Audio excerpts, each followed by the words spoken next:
Welcome to the E-Learning and Digital Cultures MOOC, Observations and Insights, created by David Brown, Maureen Fodera, and Katherine Graf. The first activity Dave reviews is the film Sight from week 2. Dave comments that the short film Sight was both entertaining and unnerving all at once. Sight, as told by the description, explores the ubiquity of data and the blurry line between the digital and the material. It places this in a context of human relationships, but there are also traces of badging occurring in the video. The video is only about 7 minutes long, and the badging is so insignificant in the grand scheme of the video. However, it does bring up a good point. Additionally, Dave notes that there is a great educational opportunity for badging. One popular beginning of this badging phenomenon was with the achievement system on Xbox 360. Badging can be used as a way to entice students to learn more and take on topics from different directions. The next activity Dave reviewed was the digital artifact assignment.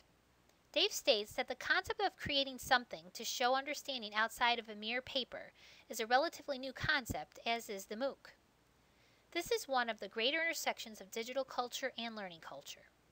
For this, you take the interactive free-form expression and combine it with the classroom.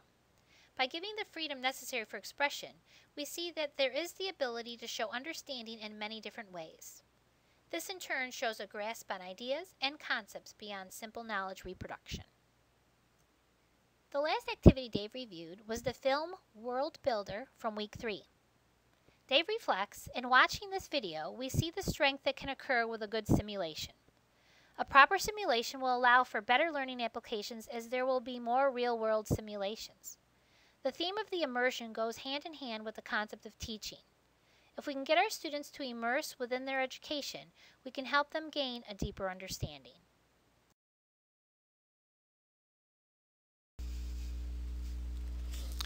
Even in the digital age, we still have the need to connect, as we see in the short film Inbox. Digital technology has the power to connect us at home, work, and school. This will continue to grow as technology becomes more powerful and influences every corner of our lives. Our future teachers and students have an engaging, stimulating environment to look forward to. Visual, auditory, and kinesthetic learners can engage in ways they never before dreamed of. In A Day Made of Glass 2 from Corning, we visit a utopian world of learning, full of color, movement, and high-tech solutions to learning and living. In Productivity, Future Vision, a young daughter interacts with her mother, who is on a business trip. She learns how to create a dessert for the bake sale after digitally paging through numerous recipes. Both her mother and a digital tutorial are only a click away. Mother and daughter are connected at all moments, and information technology is completely integrated into their daily lives. Using our DNA for all transactions and being hooked up to a grid may be closer than we think. There is no need for checks, credit cards, or money. The video Plurality shows the ultimate social network in New York City, where you can't do anything without the grid knowing who you are and where you are. A businessman in Productivity Future Vision interacts through his smartphone with a musician putting on a benefit concert, and even donates money to the cause immediately, viewing different pledge levels via an app. Business life, educational life, and personal life are seamlessly integrated via technology. In Sight, even cutting vegetables becomes a game with a score for a perfect cut of the cucumber. Just as game-based badging is becoming popular in social and educational use, it will soon cross over into our personal lives in day-to-day activities. In the Sight video, her date's smart contact lenses can use the Wingman app to gauge her mood and his level of success on the date. As you can see from his score, she is a difficult level for him to play, and her mood is anxious and impatient. She's also unimpressed with her date. Is technology manipulating us, or are we manipulating technology? And how will this continue to change in the future of our personal, educational, and professional lives? World Builder presents a man creating his own universe quickly and elegantly. No matter how things change, though, we still have the need to connect. In BT Heart to Heart advert, this couple takes a break from high-tech communication solutions to use their landline for a crystal clear connection. A post-human future with robots, who seem very much like us, may not be so far away. In Gumdrop, we meet a dancing, acting, vacuum-cleaning robot named Gumdrop, with a charming personality. The future of education may not only be MOOCs, but also endearing robot teachers like Gumdrop. It's all about the parts in true skin. Designer body parts are in, similar to tattoos and piercings. Perhaps we can upgrade not only hands and feet, but eyes, ears, and sections of our brains sometime in the future. Physical disabilities and learning disabilities may be things of the past. Special education will take on a new meaning. Even pets can be modified and enhanced in true skin. Pets may be able to take on new roles in society with enhanced vision, smell, and hearing. Redefining the human includes pets as well.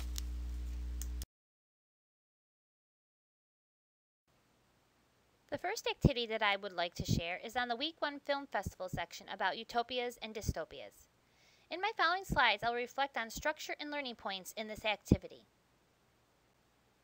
I will begin by defining utopian and dystopian, as well as technological determination. Utopian is defined as creating highly desirable social, educational, or cultural effects, whereas dystopian is defined as creating extremely negative effects for society, education, or culture. Technological determination views technology not as the tool, but actually as driving change and creating society. Additionally, effects of technological determination can be unpredictable. Going into the film festival section for Week 1, I appreciated the brief synopsis of each of the films along with the ideas and/or questions to think about and answer. By having those questions established, it allowed me to make meaning and figure out which viewpoint each film was depicting. Additionally, I appreciated the short length of each video. It held my attention and I was able to sit through each without becoming distracted. In viewing videos, I think it is key to break down the concepts and creating shorter videos to keep attention. In reviewing each of the films, I made the determination that 3 out of the 4 were depicting more of a dystopian view.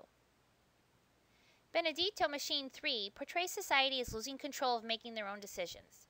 Technology is relied on for entertainment and education. Personal social interaction is removed as well as caring for one another. Throughout the film, several characters are hurt and no one notices or cares. Lastly, the technology is characterized as evil, glitchy, and crashing. The film Thursday also displays technology as having control. The only time we do not have control is when the technology fails and we have the opportunity to find the time to get together on a personal level. The overall concept is that technology is taking us away from seeing the beauty of nature. We lose personal interaction, care for other animals, and the desire to feel the sunshine. When looking at the view from the observation deck, there is no beauty, just modes and lines of technology. And lastly, the film New Media is very short and simple. This film depicts technology controlling our brain. There is a physical connection. In contrast, the film Inbox brings more of a utopian view to light. This film views technology as a method of communication which brings people together that otherwise would most likely have never connected. Technology, even with glitches, offers the elements of surprise, sharing and transferring of information, common interests, and choice. Looking at digital and learning cultures and taking away from the experience of this activity, I come away with the understanding that technology can control our behavior. Technology creates and/or modifies our culture, digital or learning. How we interact with each other in today's world has adjusted because of the new technologies, as well as how we learn. In both society and learning environments, technology is encouraging us to make changes. Technology is a driving force, and we need to embrace it and create effective and safe practices. Additionally, we need to remember that we have control. Personal engagement is imperative. Care, concern, and appreciation for each other and nature needs to remain intact. Additionally, taking the time to shut down will refresh us, and feeling the sunshine will refuel us. The second activity I would like to share on is the review of the Week 1 Google Hangout. This was the first Hangout of the course. The entire team from the University of Edinburgh in Scotland was present.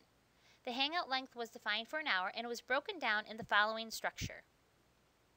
First, introductions were made by each of the professors. Next, there were 5 5-minute segments from each of the members discussing different topics. And last, there was a half hour left to comment and discuss on real-time comments that were coming through in the Twitter and Hangout live feeds. The goal of the Google Hangout was to support the learning culture of the MOOC, allowing the students to meet the professors in a live video environment. Additionally, the students were able to listen to some of their commentary on topics, and then have the opportunity to share their own thoughts on how the MOOC was progressing, with hopes that the instructors would have some opportunity to respond. To point out some successes of the Google Hangout, it was effective in that it offered the personal touch to meet each of the instructors. It allowed each of the students to put a face to the name and to get a glimpse of personalities and roles that each of the instructor has within the MOOC. Additionally, students were able to receive live feedback and get clarification on questions within Week 1 topics. And instructors also had the opportunity to discuss some of the challenges that students were facing. In reviewing some improvements, increasing the time frame or frequency of the Hangout would be recommended. It is impossible to respond to everyone, and the instructors had made mention to that. There are currently 40,000 students enrolled in this particular MOOC. Additionally, it is important to realize that Hangouts leave those participating in the discussion vulnerable. Instructors made specific comments that alluded to the fact that they themselves were overwhelmed, unprepared, and did not allot for the necessary time needed to run this particular MOOC. To conclude, in a digital culture that is fostering a learning environment, it is imperative to bring in a personal relationship. The option for creating video hangouts and meetings can cement the teacher-student relationship. It can make everyone involved feel more part of the team. It is a great venue to bring up expectations, assignments, content, and questions. It is effective and a necessary tool in an e-learning culture. The third activity I reviewed was working with the EDC MOOC news blog page, and in doing so I'd like to share some of my observations. At first I was unsure of how to connect to the EDC MOOC news blog page, but then I found the steps on one of the pages and they were helpful and successful. Additionally, as I began reviewing different blogs, I personally became overwhelmed. There were so many blogs to review and more were being added. As of February 21st, there was an estimated 330 different blog posts. However, I did like the search feature that was available on the main blog page. It allowed me to narrow down my searches of a specific topic of interest. Additionally, it was quite amazing to see the blogs posted from around the world, including countries such as Spain, China, and Australia. And lastly, in reviewing random blogs and blogs of interest, there was some good content. Yet I would note that many did not have any comments or feedback attached. Blogs have become part of our digital and learning cultures. Blogs offer communication and a forum to share ideas and discuss things happening around the world. Blogs reach a mass amount of people between all of the different countries, shaping our digital culture. Once the credible blog of interest is found, and exposure of the blog grows, a following also occurs. In a learning culture, blogs are becoming more and more incorporated into classes starting at the elementary levels all the way up to higher education. I see the purpose of blogs in education as a method to discuss a topic that resonated with the learner based on a specific assignment. Additionally, blogs are more of a personal benefit to clarify and hone in on cognitive meaning.